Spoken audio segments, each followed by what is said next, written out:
Oke, jadi saya mau menyapa yang hadir sore hari ini di gereja Shalom semuanya. Yang di rumah Shalom, selamat beribadah secara online. Dan biarkan firman Tuhan sore hari ini memberkati kita. Saya kasih judul firman Tuhan sore hari ini adalah krisis firman. Bapak Ibu, saya akan mulai dengan Matius 4 ayat yang keempat, halaman yang kedua ya. Jadi di Matius 4 ayat yang keempat, di sana ini ayat adalah perkataan Yesus ketika dia menjawab tantangan iblis yang mengatakan kalau engkau anak Allah jadikan batu ini jadi roti. Dan kemudian jawaban Yesus seperti apa yang ada di Matius 4 ayat 4. Tetapi Yesus menjawab, ada tertulis manusia hidup bukan dari roti saja, tetapi dari setiap firman yang keluar dari mulut Allah. Dari ayat ini kita sudah sering mendengarnya dan sudah sering mengulasnya bahwa firman yang keluar dari mulut Allah itu dibandingkan dengan roti jasmani. Dibandingkan begitu. Nah, banyak iblis berpikir bahwa kehidupan itu hanya ditentukan oleh roti. Itu pikiran iblis, karena ketika Yesus lapar, dia berkata, kamu kan lapar, sekarang ubah batu ini jadi roti. Iblis memahami kehidupan itu hanya dari sisi jasmani. Dan banyak orang hari ini yang tanpa sadar terjebak dalam pola pikir yang seperti itu. Aku hidup itu hanya dipengaruhi oleh unsur jasmani. Makanya aku kerja keras, aku cari uang mati-matian, gak usah ibadah, gak usah dengar firman, karena hidupku toh ditentukan dengan keuanganku. Nah, tapi dari sini kita melihat firman Allah itu dibandingkan dengan roti. Jadi yang satu adalah makanan untuk rohani kita, dan yang satu adalah makanan untuk jasmani kita. Di ayat ini Tuhan tidak sedang berkata bahwa manusia nggak perlu roti. Manusia hanya perlu firman. Enggak, Tuhan Yesus nggak ngomong begitu. Justru ayat ini mengindikasikan bahwa Yesus setuju manusia butuh roti. Manusia butuh nasi. Kenapa roti? Karena Tuhan Yesus sedang bicara dalam konteks Yahudi. Orang Yahudi makannya roti. Jadi makanya kalau nanti kita berkesempatan ke Israel, kalau di sana sudah buka dan di sini sudah mereda, saudaraku, karena ada dua faktor. Walaupun Israelnya buka, tapi kalau Indonesia kasusnya masih tinggi, mereka juga akan nutup untuk orang Indonesia, kan gitu, saudaraku. Jadi harus dua-duanya. Di sana buka, di sini mereda, gitu kan pandeminya, kan gitu. Sehingga mereka juga nggak was-was terima orang Indonesia. Nah, Bapak Ibu, kalau kita ke Israel, maka kita akan makan dari roti ke roti, ya. Rotinya mereka itu gede, saudaraku ya. Jadi kalau panas kita bisa kipasan sama roti itu, gitu kan. Wah, saya waktu di Israel foto kipasan pakai roti, teman-teman saya pada ketawa. Karena saya bilang ini roti atau kipas gitu kan. Ini roti atau tampah. Karena itu makanan mereka. Nah, kalau Yesus bicara untuk konteks Indonesia, kalau dia waktu itu ngomongnya dalam konteks Indonesia, dia akan berkata, manusia hidup bukan dari tiwul saja, gitu kan saudaraku. Manusia hidup bukan dari telo saja. Manusia hidup bukan hanya dari jagung saja, tetapi dari setiap firman yang keluar dari mulutnya Allah. Jadi dari ayat ini kita paham bahwa hidup kita tidak hanya ditentukan dari sisi jasmani saja. Hidup kita tidak hanya ditentukan oleh makanan jasmani, tetapi perlu firman Allah sebagai roti hidup untuk membuat hidup kita semakin sempurna. Katakan sama-sama, firman Allah membuat hidupku lebih sempurna. 1, 2, 3, haleluya. Ya, karena kita memiliki unsur rohani dan unsur jasmani. Ya, unsur jasmani hanya bisa dipenuhi dengan makanan jasmani. Firman tidak mengenyangkan perut kita, Bapak Ibu. Ingat ya, firman tidak mengenyangkan perut kita. Orang lapar makan baca firman, dengar firman juga tetap lapar. Yang jasmani harus dipenuhi dengan roti, dengan makanan jasmani. Tetapi kita sering lupa bahwa ketika roh kita kelaparan, ketika rohani kita kelaparan, itu pun gak bisa dipenuhi dengan roti, gak bisa dipenuhi dengan nasi. Yang rohani lapar nggak bisa dipenuhi dengan makanan jasmani. Itu hanya bisa dipenuhi oleh firman. Jadi mari kita makan kedua-duanya. Nah sekarang kita maju yang berikut. Halaman yang ketiga. Saya ingin membawa kita kepada satu perkataan nubuatan dari Amos. Nah beberapa waktu yang lalu di OBS kita sudah belajar tentang Nabi Amos. Di dalam kitab Nabi Amos kita sudah belajar Amos orang Yehuda, tetapi dia bernubuat untuk kerajaan utara Israel. Jadi waktu itu Israel pecah, kerajaan utara, kerajaan Israel 10 suku, dan kerajaan selatan, kerajaan Yehuda 2 suku. Nah Amos itu orang selatan, orang Yehuda, tetapi dia bersaksi dan berkhotbah kepada Israel utara. Kita tahu, saya sudah mengajar 2 minggu yang lalu bahwa ketika Amos dia berkhotbah kepada kerajaan Israel, kerajaan utara, kerajaan Israel sedang jaya-jayanya, sedang makmur-makmurnya. Tetapi ketidakadilan merajalela dan kemudian dia berkata, Tuhan akan menghukum Israel. Tuhan akan mengirim bangsa Asyur untuk menawan orang Israel. Jadi di tengah kemakmuran muncul berita penghukuman, kesulitan, penderitaan. Dan dalam satu titik, dalam satu bagian dia ngomong begini. Amos 8 ayat 11 sampai ayat 13 saya baca. Sesungguhnya waktu akan datang.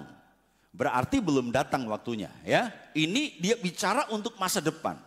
Sesungguhnya waktu akan datang, demikianlah firman Tuhan Allah, aku akan mengirimkan kelaparan ke negeri ini. Bukan kelaparan akan makanan dan bukan kehausan akan air, melainkan akan mendengarkan firman Tuhan. Kita berhenti dulu, nanti kita lihat ayat selanjutnya. Amos bernubuat, hai Israel, engkau akan dihukum, engkau akan dibuang ke Asyur dan satu kali akan terjadi. Waktu akan datang, aku Tuhan akan mengirimkan kelaparan. Garis bawahi, aku akan mengirimkan. Berarti kelaparan ini sengaja dikirim oleh Tuhan. Kelaparan ini sengaja didesain oleh Tuhan. Kelaparan ini bukan datang tiba-tiba, bukan datang saudaraku tanpa rencana, tetapi Tuhan sendiri yang mengirimkan kelaparan. Dan kelaparan apakah itu? Amos menjelaskan bahwa kelaparan itu bukan akan makanan jasmani. Juga kehausan bukan akan air jasmani. Tetapi lapar dan haus akan mendengar firman Tuhan.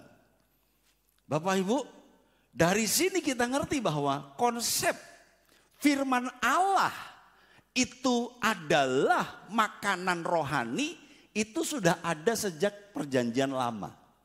Karena biasanya kita ngerti konsep bahwa firman itu adalah makanan untuk rohani, acuannya ayat tadi perjanjian baru. Tapi melalui ayat ini kita paham bahwa ternyata di perjanjian lama Tuhan sudah menggambarkan bahwa mendengar firman Tuhan itu seperti kebutuhan makan dan minum. Katakan sama-sama, firman Tuhan seperti makanan dan minuman. 1, 2, 3. Ya. Nanti kita akan lihat ayat-ayat dari Mazmur 119 tentang firman Tuhan itu digambarkan seperti air. Nah, kelaparan dan kehausan akan mendengarkan firman Tuhan. Kok cuma mendengarkan? Bapak Ibu, cara kita makan firman itu kan ada banyak cara ya. Kalau enggak didengarkan bisa dibaca, ya kan? Jadi secara rohani dengar firman dengan membaca firman itu sama sebenarnya. Kekuatannya sama. Katakan sama-sama, mendengar firman dan membaca firman itu sama. 1, 2, 3. Itu proses untuk kita makan secara rohani. Nah sekarang pertanyaannya, di ayat itu Pak, kelaparan dan kehausan akan mendengar firman. Berarti orang akan ada waktunya menurut Amos bahwa orang tidak bisa mendengar firman. Nah, kalau nggak bisa dengar firman kan bisa baca. Ya, itu kita sekarang. Kalau kita nggak bisa dengar firman, kita bisa baca sendiri. Tapi di masa Amos, belum ada Alkitab. Belum ada dokumen tertulis yang bisa dibaca oleh umat. Kalaupun firman Tuhan itu dibukukan atau ditulis dalam bentuk dokumen, dokumen itu masih berupa gulungan kitab. Dan gulungan kitab itu hanya imam-imam yang bisa membacanya. Jadi di masa Amos, di masa perjanjian lama, jatahnya orang Israel itu hanya mendengar. Tidak bisa membaca langsung. Jadi kalau nggak ada yang menyampaikan, tidak ada yang membacakan, praktis orang Israel tidak bisa dengar firman. Yang mengerti katakan amin. Haleluya. Jadi di perjanjian lama satu-satunya cara untuk makan firman hanya dari satu proses saja, mendengarkan. Nah, bersyukurlah kalau hari ini kita dikasih fasilitas untuk menikmati firman itu banyak cara. Bisa lihat, bisa dengar. Amin ya. Bisa baca, bisa dengar. Bahkan hari ini Bapak Ibu ada Alkitab audio. Jadi saya memberikan informasi untuk bapak-bapak, ibu-ibu yang mulai katarak begitu kan, baca firman di Alkitab, saudaraku. Didekatkan gak kelihatan, dijauhkan gak kelihatan, saudaraku. Haleluya, puji Tuhan. Sudah gak bisa baca Alkitab. Makanya Pak Pendeta, saya sekarang beli tab. Saya sekarang beli HP, karena di HP bisa dibesarkan. Tapi ternyata karena mata kita mungkin glukoma parah, udah gak bisa sembuh. Itu satu HP satu huruf juga nggak bisa lihat, Pak. Wah, Bapak Ibu pernah lihat pembesaran satu HP satu huruf, saudaraku ya? Wah, itu hiperbola sekali. Haleluya, puji Tuhan. Ya, satu HP satu huruf, saudaraku. Lah kapan rampungnya nih baca satu HP satu huruf, saudaraku? Gesernya 1 meter, saudaraku. Wah, 1 meter. Dan ternyata nggak kelihatan, Pak. Haleluya. Kalau kita sudah nggak bisa baca, nggak bisa lihat firman, hari ini ada Alkitab audio. Tinggal di-download, saudaraku, dan kemudian kalau mau dipasang semalaman, seharian sambil kita masak, bisa. Jadi firman ada yang membacakan dan kita tinggal mendengarkan, saudaraku, sambil masak, sambil nyuci. Daripada, saudaraku, kita nonton Lee Min Ho. Haleluya, puji Tuhan ya. Daripada kita nonton drakor, saudaraku, haleluya. Drakor tidak mengenyangkan apapun, saudaraku ya, haleluya. Artis-artis Korea, muda-muda pada bunuh diri. Ngapain kita nonton drakor, haleluya. Saya nggak hobi drakor, Pak. Saya nggak hobi Lee Min Ho. Saya hobinya Amitabh Bachchan, haleluya ya. India. Daripada nonton film India, ayo download Alkitab audio dan biarkan sementara engkau tidur, rohmu tetap mendengarkan firman. Ada Bapak Ibu, ya. Jadi kalau nggak ngerti caranya, nanti saya bisa tolong dan saya minta tolong Vion. Haleluya, puji Tuhan, ya. Iya, kalau nggak ngerti caranya nanti hubungi saya tolong karena saya akan minta tolong Vion. Haleluya. Yang penting sediakan kuota, saudaraku ya. Haleluya, puji Tuhan. Oke, jadi Amos bernubuat akan terjadi kelaparan dan kehausan. Tapi bukan makanan, bukan minuman, jasmani, tetapi mendengarkan firman Tuhan. Nah Bapak Ibu, nubuatan begini. Sifat nubuatan itu digenapi dalam konteks dekat, tapi juga ada konteks jauh. Maksud saya begini, ketika Amos ngomong waktu akan datang, itu belum terjadi. Dan sebenarnya Amos bernubuat ketika orang Israel diangkut ke Asyur. Mereka jadi tawanan. Dan Bapak Ibu harus tahu, 10 suku kerajaan utara yang dibawa ke Asyur, mereka nggak pernah balik ke Israel. Itu dianggap sebagai 10 suku Yahudi yang hilang. Makanya orang Yahudi hari ini tersebar di seluruh dunia. Kenapa? Karena mereka pernah tercabut dari daerahnya dan 10 suku ini tidak kembali. Berbeda dengan kerajaan selatan. Kerajaan selatan ada 2 suku, Yehuda dan Benyamin. Mereka juga dihukum Tuhan, ditawan ke Babel. Tetapi 70 tahun kemudian mereka kembali.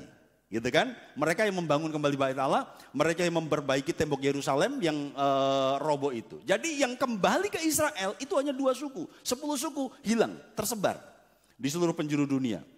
Nah, di bagian itu Amos bersaksi, nanti kamu rasa.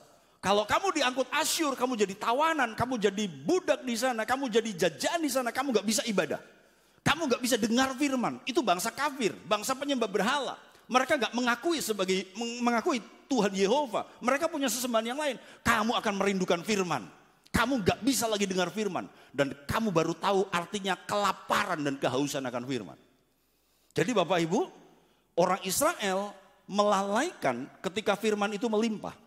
Orang Israel melalaikan ketika Nabi A, B, C sampai Z berkhotbah, berbicara. Orang Israel melalaikan. Apa sih Nabi itu ngomong?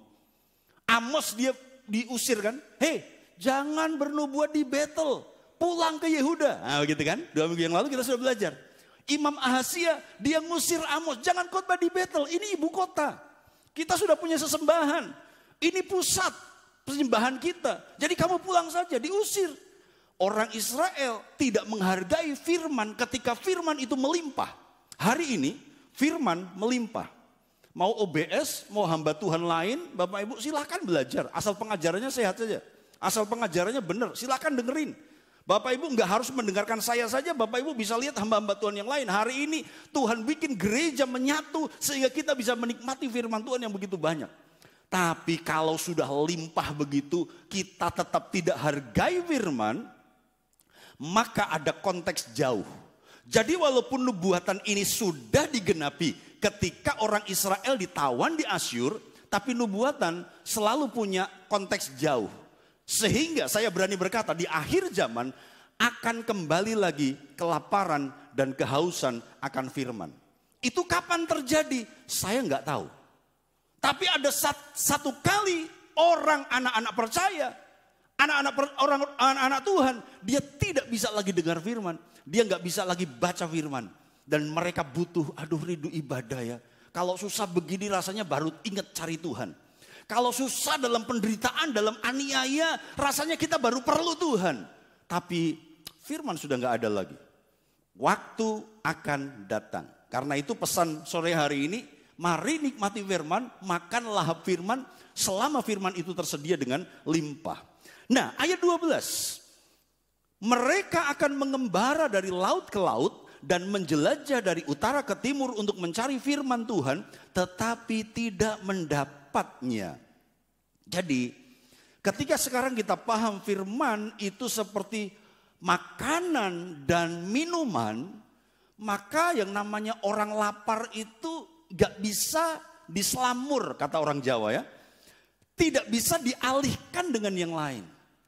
Kita bisa, ketika kita bekerja dan kemudian kita lapar, kita bisa mengabaikan itu.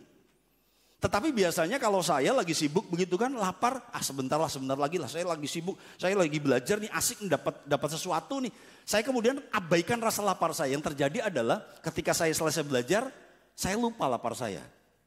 Oh, kok udah gak lapar lagi ya? Padahal tadi lapar. Kenapa? Karena laparnya dilawan. Laparnya tidak dipenuhi. Jadi lapar dan haus itu adalah mekanisme dari tubuh untuk memberikan sinyal bahwa kita butuh makan, kita butuh minum. Jadi lapar dan haus itu natural banget. Manusia normal harus lapar, harus haus. Karena tubuh perlu asupan, tubuh perlu supply. Demikian juga rohani, ketika kita rindu ibadah, rindu dengar firman, baca firman, kita bisa mengabaikannya. Ada OBS setiap hari. Besok juga Pak Denny khotbah lagi. Pak Denny kan gembala yang baik dan setia, haleluya. Nanti, bagaimana kalau ternyata dihapus sama YouTube misalnya dihapus sama YouTube gak bisa dengar. Ya aku dengerin aja khotbah anak-anak. Tadi pagi tadi siang kan Pak Denny cerita untuk anak-anak, haleluya. Bapak Ibu sudah lihat saya cerita untuk anak-anak. Yang belum lihat nanti pulang lihat ya, haleluya. Jadi hari ini saya bertugas cerita kepada anak-anak. Saya bikin seru saudaraku ya, haleluya ya. Jadi kalau Bapak Ibu ingin mengenang makanan waktu kecil, haleluya. Bapak Ibu nanti lihat di grup Karisma saya sudah share bagaimana saya memberi makan kepada anak-anak. Karena Bapak Ibu Anak-anak karisma butuh figur pria. Karena kebetulan Bapak Ibu, semua guru perempuan. Haleluya. Nanti mereka masuk PAUD, mereka ada di TK, gurunya perempuan. Saudaraku kan begitu. Nanti mereka masuk ke SD, gurunya mayoritas perempuan juga. SMP, SMA ternyata ketemu guru perempuan, kurang figur pria. Makanya kadang-kadang generasi ini adalah generasi yang lebay dan alay, saudaraku. Kenapa? Karena dikontrol, dikuasai oleh perempuan. Katakan sama-sama kalau sebelahmu pria, hei pria tanggung jawab, bilang begitu. Haleluya, puji Tuhan. Puji Tuhan. Haleluya. Pria harus tampil. Generasi kita butuh figur pria. Karena Tuhan kita muncul dalam kepriaan. Walaupun Tuhan tidak bergender, tetapi Tuhan kita muncul sebagai pribadi pria. Makanya ketika pria nggak berfungsi, generasi kita adalah generasi yang rusak. Haleluya, puji Tuhan. Jadi Karisma Kids perlu figur pria. Dan Bu Gembala berkata, perlu figur pria. Saya berkata, oke, kalau saya disuruh ngajar anak-anak, saya sangat sukacita.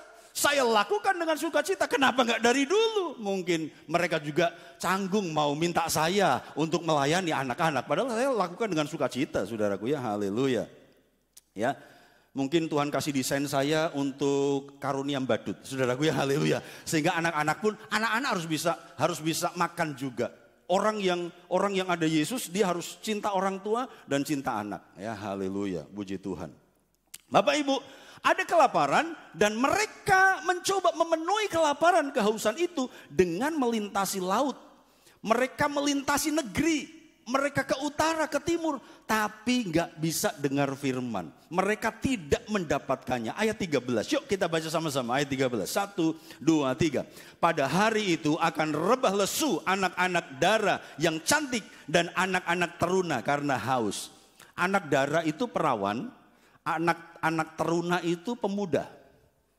Mereka kuat-kuat. Ini anak muda, yang satu cantik, yang satu kuat. Tetapi apa gunanya kecantikan, apa gunanya kekuatan kalau lapar. Dan yang terjadi adalah mereka rebah lesu. Jadi ternyata akibat kelaparan firman itu adalah rebah dan lesu. Jadi kalau hari ini hidupmu lesu, hidupmu uring-uringan, hidupmu itu rebah, itu indikasi engkau sedang lapar firman. Haleluya. Kalau suamimu mulai, suamimu kurang firman. Haleluya. Kalau istrimu mulai kebanyakan vitamin C, vitamin C, vitamin cerewet, bapak itu loh. Makanya bapak-bapak, anak-anak muda sering dengerin HP pakai headset supaya nggak dengar khotbah dari ibu rumah tangga. Nah begitu saudaraku ya. Karena berarti istrimu kurang firman. Bapak ibu, kelaparan itu membuat lemah, rebah dan lesu. Tapi mereka akan terus rebah dan lesu selama mereka nggak dapat firman. Jadi faktanya adalah ketika roh kita kurang firman, kita rebah dan kita lesu. Ketika gereja kurang firman yang bergizi, gereja akan rebah dan akan lesu. Terutama di masa pandemi COVID seperti ini. Lanjut yang berikutnya. Saya akan tunjukkan beberapa peristiwa kelaparan dan kehausan firman Tuhan. Saya sudah sampaikan tadi, itu digenapi ketika mereka dibuang ke Asyur. Mereka gak bisa dengar firman Tuhan. Mereka gak bisa ibadah. Mereka cari firman tapi gak ada. Mereka cari firman, gak ada. Mungkin, saudaraku, ini kemudian akan digenapi lagi mungkin di masa antikris. Karena antikris akan memberlakukan ibadah tunggal. Semua harus menyembah dia. Jadi gak bisa lagi dengar firman. Sementara aniaya begitu kuat. Aniaya begitu dahsyat. Dan ketika orang dianiaya, mereka cari Tuhan. Mereka ingin dapat kekuatan dari firman. Tapi ibadah sudah dilarang. Nah Bapak Ibu, ada masa-masa di dalam Alkitab dan di dalam sejarah bahwa ada peristiwa kelaparan dan kehausan firman Tuhan. Yang kedua, ada pada masa intertestamental. Apa itu intertestamental? Jadi perjanjian lama itu disebut Old Testament dan perjanjian baru New Testament. Nah, di antara perjanjian lama dan perjanjian baru itu namanya masa intratestamental. Sekarang saya ajak Bapak Ibu bawa Alkitab. Kalau Bapak Ibu bawa Alkitab atau yang bawa HP boleh deh Bapak Ibu buka. Saya ajak kita melihat kitab antara Maleaki dan Matius. Haleluya. Mari kita lihat. Haleluya. Puji Tuhan ya. Bapak Ibu lihat kitab antara Maleaki dan Matius. Haleluya. Ada kitab apa? Ada kitab kosong. Haleluya. Antara Maleaki dan Matius ada kitab apa? Ada kitab kosong. Karena nggak ada kitab. Jadi Bapak Ibu, apa sih gunanya di Alkitab kita ada kertas kosong ini? Kemudian ada tulisan perjanjian baru. Ya, dalam konteks buku ini pemisah saja gitu ya. Artinya Maleaki itu perjanjian lama, Matius itu perjanjian baru. Jadi ini hanya pemisah ya untuk menandakan beralihnya masa dari perjanjian lama ke perjanjian baru. Tapi secara rohani kertas putih kosong ini juga bicara secara rohani. Kenapa? Karena ini jarak waktunya 400 tahun. Nanti di Matius, cerita awal itu adalah tentang Yohanes Pembaptis. Yohanes Pembaptis adalah nabi setelah Maleaki. Persoalannya adalah dari Maleaki, nabi terakhir perjanjian lama, sampai munculnya Yohanes Pembaptis di perjanjian baru, itu jarak waktunya 400 tahun. Jadi ini kertas putih ini pembatas. Tapi sungguh-sungguh dalam sejarah selama 400 tahun itu, para pakar Alkitab menyatakan itu sebagai masa sunyi. Kenapa? Mereka mengatakan Tuhan seperti tidak berfirman. 400 tahun. Kenapa? Karena kekerasan hati Israel. Karena mereka mengabaikan firman. Tuhan gak bicara 400 tahun. Ada yang lain mengatakan masa gelap. 400 tahun masa gelap di mana Tuhan tidak menyatakan kehendaknya. Karena itu ketika nabi berikutnya muncul Yohanes Pembaptis, apa khotbahnya? Bertobatlah sebab kerajaan Allah sudah dekat. Inti khotbah Yohanes Pembaptis bertobat. Kenapa? Karena Israel berdosa. Israel mengabaikan firman. Sekarang firman baru muncul lagi setelah 400 tahun. Itu berapa generasi 400 tahun? Bapak Ibu, kalau satu generasi itu 40 tahun, bisa 10 generasi. Mereka cari firman dan mereka tidak mendapatkannya. Nah, makanya saya sarankan kalau kita saat teduh baca Alkitab harian, kita lebih baik berurutan supaya kita ngerti kronologisnya. Karena ada orang yang begini, Tuhan hari ini aku mau kerja nih, udah terlambat. Saya mau baca firman, Tuhan pimpin ya telunjukku. Apa ayat yang aku tunjuk, itulah firman-Mu hari ini. Jadi dalam nama Yesus, saudaraku, kelak ketika, nunjuk. Ternyata 1 Korintus 16 ayat 22. Bunyinya, siapa yang tidak mengasihi Tuhan, terkutuklah ia. Kok terkutuk sih? Tuhan salah ngomong ini. Masa firman hari ini terkutuklah engkau? Wah gak enak banget. Tuhan aku pengen firman yang enak, yang menghibur, yang menguatkan gitu loh. Kok terkutuk? Tuhan salah ngomong ini. Tuhan tolong dong bimbing telunjukku untuk cari ayat yang lain. Tunjuk ayat yang lain. Tak saudaraku, Matius 4. Tuhan Yesus berkata, nyala iblis. Kok nyala iblis? Masa saya iblis? Aduh. Kenapa sih sudah 2 kali Tuhan salah ngomong? Kenapa Tuhan kasih firman yang gak enak semua? Tuhan 1 kali lagi deh, 1 kali lagi. Kasih firman yang bagus gitu loh. Dalam nama Yesus, tak saudaraku. Ketemu Amsal 7 ayat 10. Amsal 7 ayat 10. Maka datanglah menyongsong dia seorang perempuan berpakaian sundal. Dengan hati yang isi. Aduh masa saya disongsong perempuan sundal? Aduh Tuhan, kenapa 3 kali salah Tuhan? Tolong dong, aku mau firman Tuhan. Tolong jariku ini dituntun supaya dapat firman. 1 kali lagi, 1 kali dalam nama Yesus. Tak saudaraku. Lalu dia tunjuk, ternyata ketika dia buka asal tunjuknya kertas kosong antara perjanjian lama dan perjanjian baru. Kertas kosong, berarti Tuhan tidak berfirman. Nah gitu saudaraku ya. Ada orang yang gitu saudaraku. Jangan begitulah, mari kita baca firman berurutan. Haleluya, yang mengerti katakan amin. Haleluya, puji Tuhan. Jadi Bapak Ibu, di kertas kosong ini Ini jarak waktunya 400 tahun. Orang cari firman dan gak mendapatkannya. Nah kemudian Bapak Ibu, di masa Nehemia, nanti kita baca dengan cepat. Orang mengalami kelaparan firman. Orang rela dengar firman dari pagi sampai tengah hari selama 7 hari. Ketika Taurat itu dibacakan. Kemudian di gereja bawah tanah China. Bapak Ibu, ada masa-masa di mana orang Cina gak boleh punya Alkitab. Sekarang ada Alkitab online. Mereka mungkin gak bisa batasi lagi. Tapi ketika ada masa firman itu hanya dalam bentuk buku, di sweeping, di operasi, nggak boleh orang-orang pegang Alkitab. Yang mereka lakukan adalah mereka sobek Alkitab, masing-masing orang bawa satu sobekan. Dan ketika hari Minggu mereka ketemu diam-diam, mereka tukeran sobekan. Tukeran yuk supaya kita bisa baca Alkitab dengan lengkap. Mereka haus dan lapar firman, untung masih ada satu sobekan, artinya firman masih ada. Tapi ada masa-masa di mana firman gak ada. Di negara-negara komunis. Bapak Ibu, di daerah-daerah di mana Injil dihambat. Dan di akhir zaman akan terjadi lagi kelaparan firman. Lanjut yang berikutnya. Nehemia 8 ayat 4. Kenapa mereka mau baca firman? Mereka mendengar firman dari pagi sampai tengah hari. Karena ini mereka baru saja pulang dari pembuangan di Babel. 70 tahun mereka gak ketemu firman. 70 tahun mereka gak dengar firman. Di Babel mereka gak bisa ibadah. Ya, lihat 8 ayat 4. Ia membacakan beberapa bagian daripada kitab itu di halaman depan pintu gerbang air dari pagi sampai tengah hari di hadapan laki-laki dan perempuan dan semua orang yang dapat mengerti. Dengan penuh perhatian seluruh umat mendengarkan pembacaan kitab Taurat itu. 10. Karena semua orang itu menangis ketika mendengar kalimat-kalimat Taurat itu. 19. Bagian-bagian kitab Taurat Allah itu dibacakan tiap hari. Dan dari hari pertama sampai hari terakhir 7 hari lamanya mereka merayakan hari raya itu. 7 hari mereka baca firman. Kenapa? Saking hausnya, saking laparnya. 70 tahun gak ketemu firman. Sekarang begitu ketemu, orang Jawa bilang kemaruk gitu kan.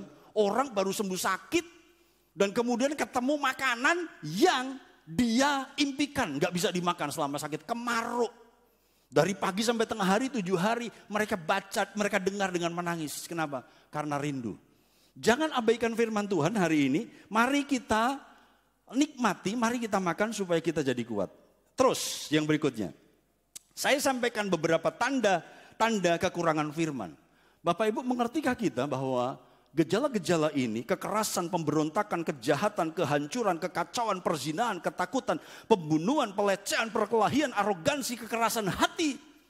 Itu sebenarnya ekspresi dari kelaparan firman. Kenapa dunia melakukan ini? Karena mereka nggak punya firman. Haleluya. Seharusnya orang Kristen tidak terlibat dalam kekerasan, pemberontakan, demo, anarkis. Kenapa? Karena kita ngerti firman. Pak Jokowi presiden digugat serba salah. Saudaraku, kenapa? Karena dia mengandalkan imannya, mengandalkan pengharapannya kepada presiden. Tapi kita mengandalkan pengharapan kita kepada Tuhan. Pak Jokowi pasti terbatas mengatasi situasi yang sulit ini. Gak bisa dia jadi Superman. Kita ngerti bahwa jawabannya hanya dalam Tuhan. Bapak Ibu, ketika rumah tangga rusak, ketika rumah tangga ribut, itu sebenarnya ekspresi kekurangan firman. Ketika anak-anak kita mulai memberontak, itu sebenarnya ekspresi kekurangan firman. Ketika suami mulai KDRT kepada istri, itu ekspresi kekurangan firman. Bapak Ibu, ketika terjadi perzinahan, pelecehan, perselingkuhan, itu terjadi karena lapar firman. Jadi firman ini akan memperbaiki kita, membuat kita hidup dan hidup yang berkualitas. Katakan sama-sama, firman membuat hidup berkualitas. 1, 2, 3, haleluya, puji Tuhan. Karena ada tuntunan moral, karena ada tuntunan etika dan karakter ilahi, itu jadi bagian kita. Ketika kita baca firman, secara ajaib itu akan bekerja. Karena firman tidak pernah kembali dengan sia-sia. Nah, 2 hal yang terakhir, mari kita lihat sekarang Mazmur pasal 119. Oke, Mazmur pasal 119, Bapak Ibu. Kita mulai lihat ayat yang ke-20. Mari kita lihat. Mazmur 19 ayat yang ke-20. Mazmur 119 ayat yang ke-20. Jiwaku hancur. Hancur jiwaku karena rindu kepada hukum-hukummu setiap waktu. Daud sebagai seorang raja yang besar, dia merindukan hukum-hukum Tuhan. Ini menunjuk kepada firman Tuhan. Ayat 40, Mazmur 119 ayat 40. Sesungguhnya aku rindu kepada titah-titahmu, hidupkanlah aku dengan keadilanmu. Daud merindukan titah-titah Tuhan, itu firman Tuhan. Ya. Ayat 81, habis jiwaku merindukan keselamatan daripadamu, aku berharap kepada firman-Mu. Daud raja yang besar, sukses, kaya, terkenal, masyhur, hebat, diurapi. Tapi dia tetap merindukan dan berharap kepada firman. Mazmur 119 ayat 82. Ayat 82 ya. Yuk kita baca sama-sama. Ayat 82, 1, 2, 3. Habis mataku merindukan janjimu. Aku berkata, bilakah engkau akan menghiburkan aku? Daud merindukan janji Tuhan yang ada di dalam firman Tuhan. Ya, Daud dia makan, Daud nikmati, Daud minum firman seperti air yang dia butuhkan. Ayat 123. Ayat 123. Saya baca. Mataku sangat merindukan keselamatan daripadamu dan merindukan janjimu yang adil. Kalau hari ini engkau sedang diperlakukan tidak adil, maka firman ini memberikan keadilan buat kita. Mari baca firman ya. Yang terakhir, Mazmur 119 ayat 174.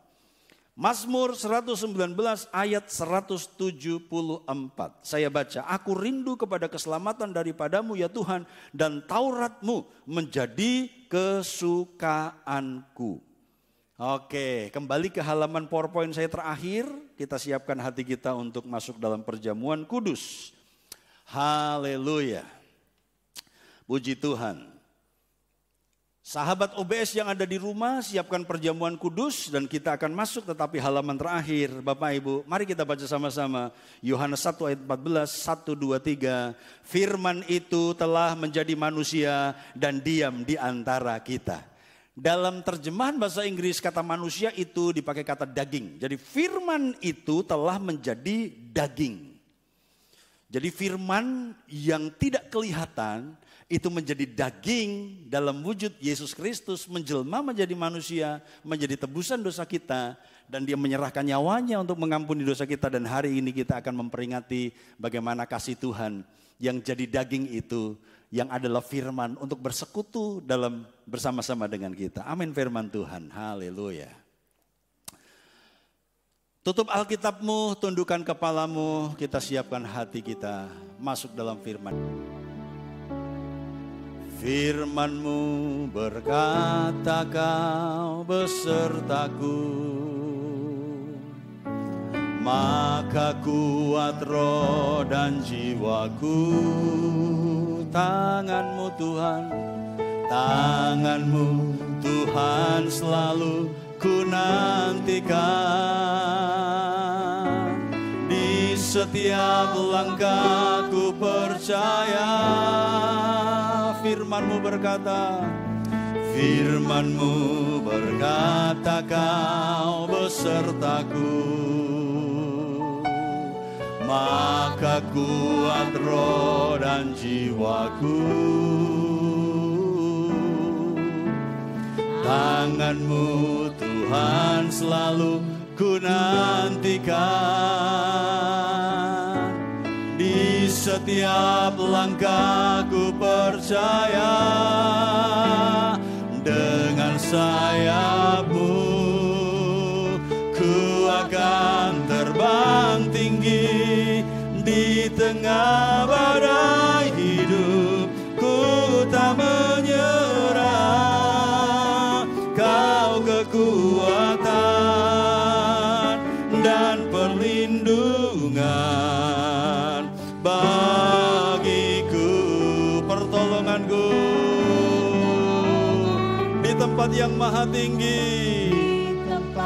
Maha tinggi ku mengangkat tanganku, aku berserah. Kau ku nantikan, kau yang ku sembah, Yesusku, Rajaku. Firman-Mu berkata, Kau besertaku. Firman-Mu berkata, Kau besertaku. Maka kuat roh dan jiwaku. Kami percaya tangan-Mu Tuhan. Kami menantikan kepekerjaan tangan-Mu di setiap langkah. Dengan sayap-Mu, dengan sayap-Mu, ku akan terbang tinggi di tengah badai hidup. Ku tak menyerah, Kau kekuatan dan perlindungan bagiku. Pertolonganku di tempat tinggi. Amin. Aku berserah, Kau yang nantikan, Kau yang ku sembah, Yesusku, Rajaku. Mari pelayan perjamuan maju ke depan. Bapak Ibu, tahukah kita bahwa firman itu sebenarnya menjaga kita? Firman itu menjaga suamimu. Firman itu menjaga istrimu. Firman itu jaga anakmu. Ada satu kali di mana kita nggak bisa jaga lagi anak-anak kita. Ada satu kali kita nggak ngerti apa yang dilakukan suami kita. Nggak tahu apa yang dilakukan istri kita. Tapi ketika mereka punya firman, firman itu akan bicara. Firman itu akan mengingatkan. Ya. Jadi biasakan mezbah keluarga, baca firman sama-sama, supaya suami dan istri bertumbuh, supaya anak dan orang tua bertumbuh.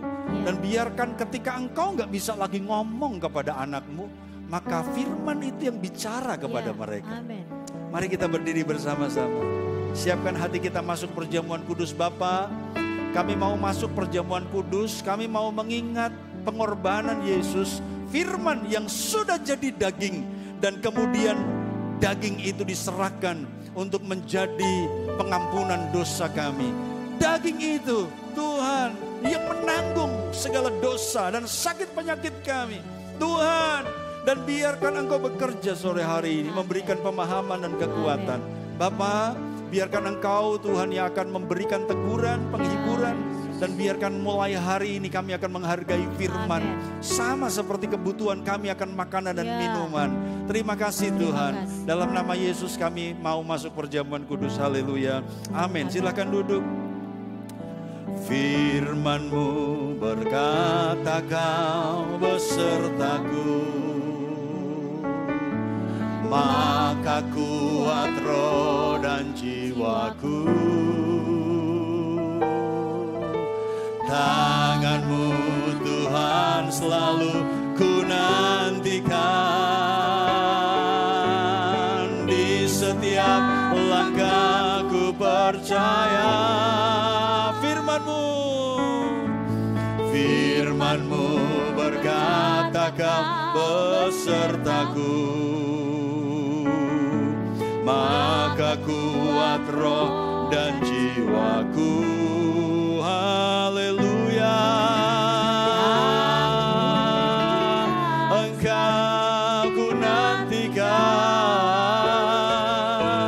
Di setiap langkah ku percaya. Dengan sayap-Mu ku akan terbang tinggi di tengah badai.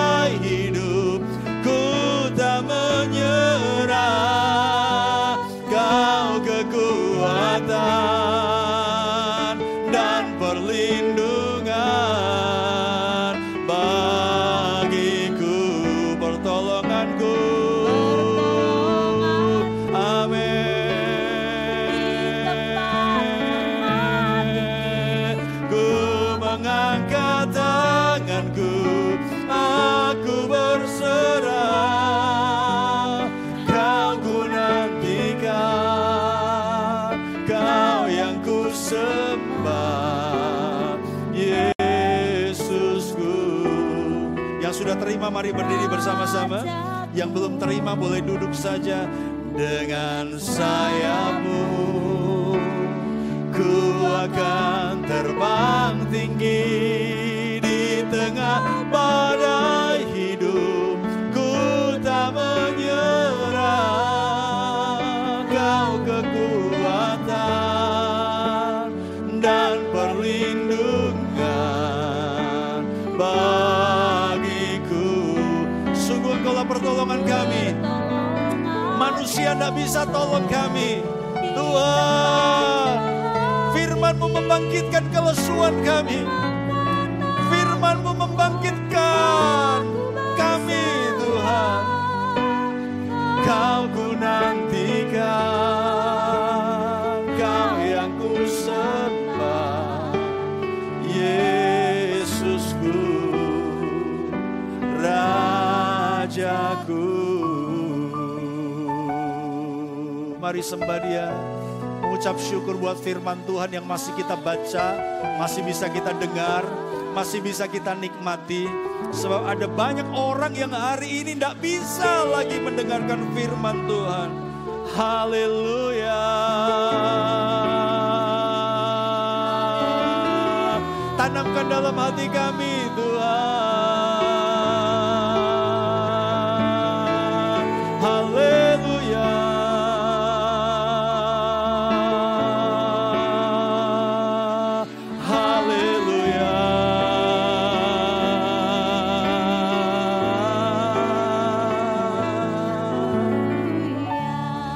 Mari kita angkat roti tubuh Kristus di tangan kita.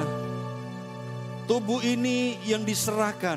Tubuh ini yang berkorban buat kita. Tubuh ini yang menanggung sakit penyakit kita. Firman Tuhan berkata, sebab pada malam sebelum Ia diserahkan, Ia mengambil roti, memecah-mecahkannya, memberikannya kepada murid-muridnya, dan berkata, makanlah, inilah tubuhku. Mari makan dengan iman dalam nama Yesus.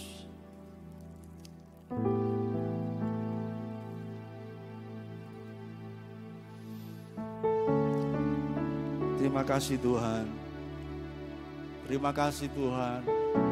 Firman itu menjadi daging dan diam di tengah-tengah kami. Firman itu menjadi daging dan berkemah di tengah-tengah kami. Ku yakin saat Kau berfirman, ku menang saat Kau bertindak. Hidupku hanya ditentukan oleh perkataanmu. Aku aman, ku aman, karena Kau menjaga. Aku kuat Tuhan, karena Kau menopang. Hidupku hanya ditentukan oleh kuasa-Mu. Mari angkat darah Yesus. Bagi Tuhan tidak ada yang mustahil. Bagi Tuhan tak ada yang mustahil. Bagi Tuhan tak ada yang tak mungkin. Mujizatnya disediakan bagiku. Bagiku ku diangkat dan dipulihkannya. Bagi Tuhan, bagi Tuhan, haleluya. Setiap kelesuan dalam nama Yesus pergi dari hidup kami. Setiap hati yang patah disembuhkan dalam nama Yesus. Setiap ketakutan, kekhawatiran dalam nama Yesus disingkirkan. Haleluya. Dan dipulihkannya. Terima kasih buat darah-Mu Tuhan. Dan biarkan sore hari ini ketika kami menikmati dan bersekutu dengan tubuh dan darah-Mu, maka kelesuan diakhiri. Amen. Karena kami dikenyangkan dengan firman-Mu. Amen. Biarkan kelesuan, kelemahan Tuhan, kesusahan, kekhawatiran, ketakutan diatasi. Amen. Karena firman-Mu datang bersama-sama dengan kami. Dan setelah itu dia mengambil cawan anggur, memberikannya kepada murid-muridnya dan berkata, minumlah, inilah darahku, darah perjanjian yang ditumpahkan bagi banyak orang. Perbuatlah setiap kali kamu mengingat akan aku. Mari minum dengan iman dalam nama Yesus.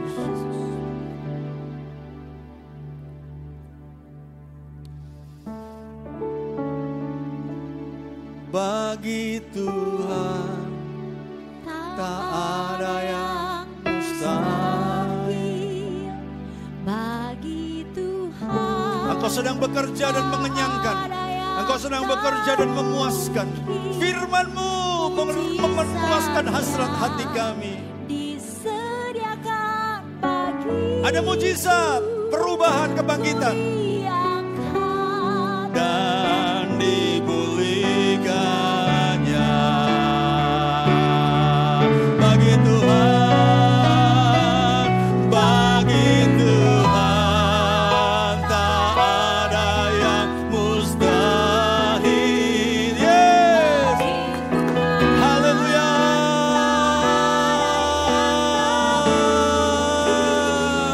Mujizatnya disediakan bagiku, ku diangkat dan dipulihkannya. Ku diangkat dan dipulihkannya. Ku diangkat dan dipulihkannya. Haleluya, berikan kemuliaan bagi Tuhan kita. Dia baik, Dia dahsyat. Haleluya. Engkau baik Tuhan.